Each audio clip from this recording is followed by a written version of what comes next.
అగస్త్యుడి దక్షిణ పదయాత్ర. దేవతలు వెళ్ళాక అగస్త్యుడు ధర్మపత్ని లోపాముద్రను పిలిచాడు. రాకుమారి, మన కాశీ నివాసానికి విఘ్నం రానే వచ్చింది. వింధ్యాపర్వతం సూర్యుడి దారికి అవరోధం కలిగించిందట. దానిని తొలగించమని దేవతల ఆజ్ఞ. మనం వెళ్ళక తప్పదు. కాశీ గురించి పూర్వీకులు చెప్పిన మాట వాస్తవం. కాశీలో నివసించే వారికి విఘ్నాలు చాలా వస్తాయి. అయినా ముముక్షువులు అవిముక్తాన్ని విడిచిపెట్టకూడదు అన్నారు.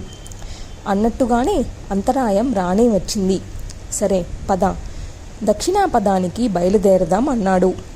ఇద్దరూ కలిసి మణికర్ణికలో స్నానం చేసి విశ్వేశ్వరుణ్ణి దర్శించారు. అటుపైన దండపాణిని అర్చించారు. కాలభైరవమూర్తిని సందర్శించారు. కాలరాజా, మహాబాహు, భయనాశక, కాశీ పట్టణానికి నువ్వు ప్రభువువు. కాశీవాసులకు కలిగే విఘ్నాలను అన్నింటినీ తొలగించేవాడవు. భక్తులను రక్షించేవాడవు. నన్నెందుకు దూరం చేస్తున్నావు? స్వామి, నేను చేసిన అపరాధమేమిటి? ఎవరి మీదనైనా అపవాదాలు వేశానా? అసత్యాలు పలికానా? లోభగుణానికి లొంగిపోయానా? ఏ పాపం చేశానని నాకు ఈ శిక్ష విధిస్తున్నావు? ఎందుకు వెళ్ళగొడుతున్నావు? సాక్షి గణపతి, విఘ్న నివారణ, నీకు కోపమే వచ్చిందా? కాశీని విడిచి వెళ్ళవలసిన అవసరాన్ని ఎందుకు కల్పించావు? ఆ మునిదంపతులు ఇలా కాశీ దేవతలందరినీ దర్శించి ప్రార్థించి విన్నపాలు చేసుకొని దక్షిణ దిక్కుకు బయలుదేరారు.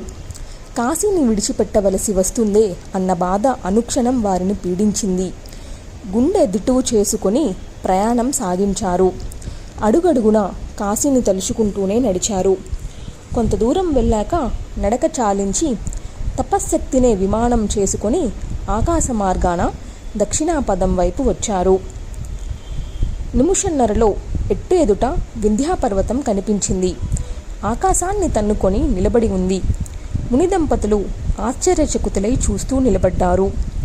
అగస్త్యుణ్ణి అల్లంత దూరంలోనే చూసిన వింధ్యుడు వణికిపోయాడు. మహర్షికి మర్యాదలు చేయాలి, స్వాగతం పలకాలి, ఎలాగా అని కంగారు పడ్డాడు.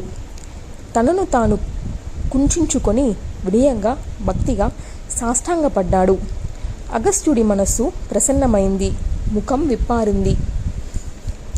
వత్స, దక్షిణాపదానికి వెళ్ళి నేను తిరిగి వచ్చే వరకు నువ్వు ఇలాగే ఉండు.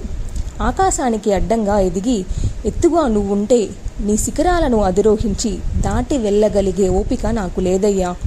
అందుకని పుత్రక, నేను వెళ్ళి వచ్చే వరకు నువ్వు ఇలాగే ఉండు అని చెప్పేసి లోపాముద్ర అగస్త్యులు వింధ్యను దాటి దక్షిణ దిశకు వచ్చేశారు. శ్రీశైలాన్ని దర్శించి మలయాద్రి మీద ఆశ్రమం నిర్మించుకొని కాపురం ఉన్నారు. అగస్త్యుడి అభ్యర్థన మేరకు శ్రీమన్మహాదేవి వింధ్యాపర్వతాన విడిది చేసింది. భక్తాగ్రేసరుడు అర్చనలకు తానే అందుబాటులో నిలిచింది. వింధ్యావాసనిగా ప్రసిద్ధికెక్కింది.